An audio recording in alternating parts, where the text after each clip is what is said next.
Mayor Khan, thank you so much for joining us. We're here at a climate finance summit. Were you surprised at the pushback that ULEZ got? Well, look, we have in London now the world's biggest clean air zone, covering an area more than 600 square miles. 9 million Londoners are now breathing clean air. But if you look at the history of these policies, there's always been initial pushback. The initial congestion charge in London, 2003, opposition. No one would dream of reversing that congestion charge. In 2008, we brought in a low emission zone for big vehicles. All of London was covered. A lot of objection from those who were drivers of lorries. Wouldn't dream of reversing that. When I brought in the first ever ultra low emission zone in central London, lots of concern. What we saw in a couple of years, a reduction of almost 50% of toxic air, a third fewer children being admitted to hospital because of air pollution illnesses. We expanded it, some opposition there, but we saw a 20% reduction in air pollution. There has been some genuine concerns that Londoners have had, which we've sought to address. 3 weeks in now, since the ULEZ was expanded, and people have realised actually their vehicle probably is compliant, they're not paying a penny more, they've seen the benefits of cleaner air. So with hindsight, you wouldn't have rolled it out differently, or is there anything that you've learned for how you did it in the last 4 weeks? Well, there are some people who have genuine concerns. We've sought to address them with financial support so they can make a just transition. At the same time, we've seen a lot of misinformation, disinformation out there on social media, and there are lessons to be learned about how they can seep into the mainstream and how we respond to that. But we're also hearing reports that the government is trying to possibly water down some of the previous commitments made to net zero. Is climate change now toxic? Well, what's happening is some people are trying to weaponize climate change, weaponize air pollution. And here's the perversity of what Prime Minister Sunak is doing. We've seen in the UK in September, in London in September, for the first time ever, 4 consecutive days of temperatures north of 30 degrees Celsius. We saw last year in London temperatures north of 40 degrees Celsius, wildfires in London. We've seen across Europe and the global north in America, wildfires, droughts, heat waves. The response of governments should be actually to turn this awful crisis into an opportunity, creating green jobs, a Green New Deal, thinking about how we can both save the planet, address climate change, but also give people security and have that just transition. And this is basically, lazy politics from a weak Prime Minister throwing red meat to his backbenchers because he's so weak and ineffectual.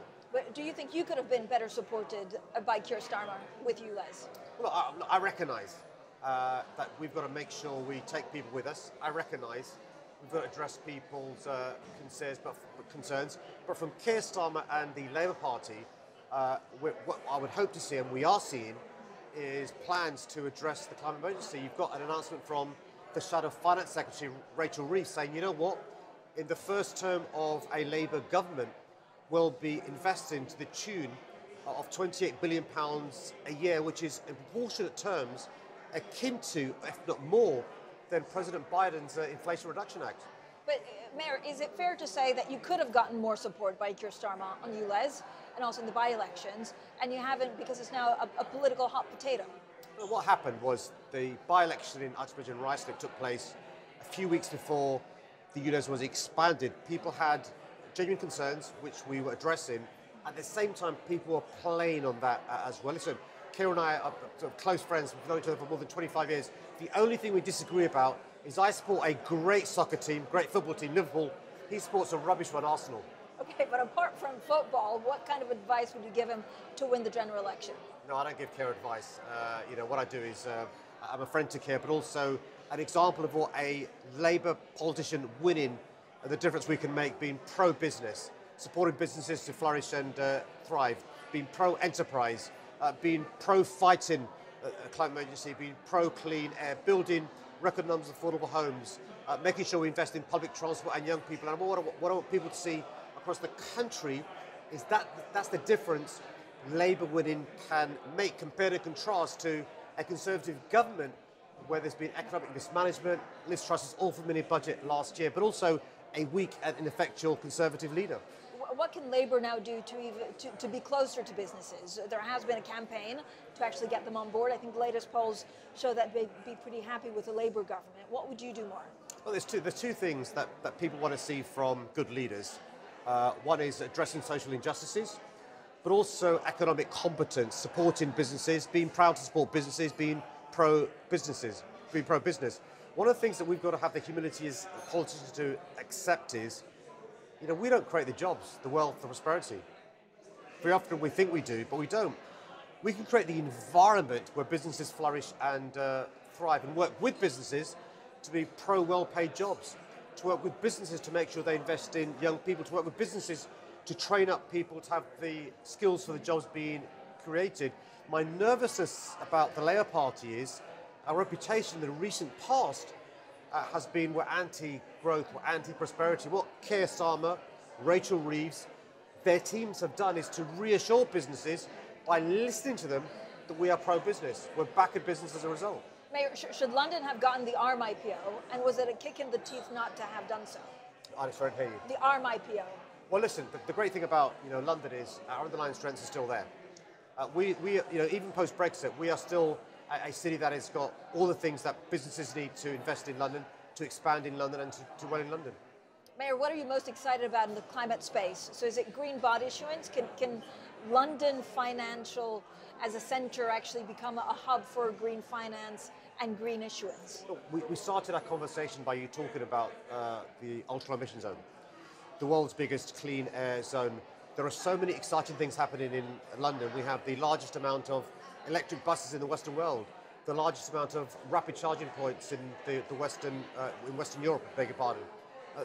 Record numbers of trees being planted, rewilding, half our taxis are electric. What I'm saying to investors around the globe is London is the green capital of the world. This crisis of the climate emergency can be an opportunity. We have a green bond in London, more than £500 million come to London invest, and also at the same time make sure that the London Stock Exchange is known as the Green Stock Exchange.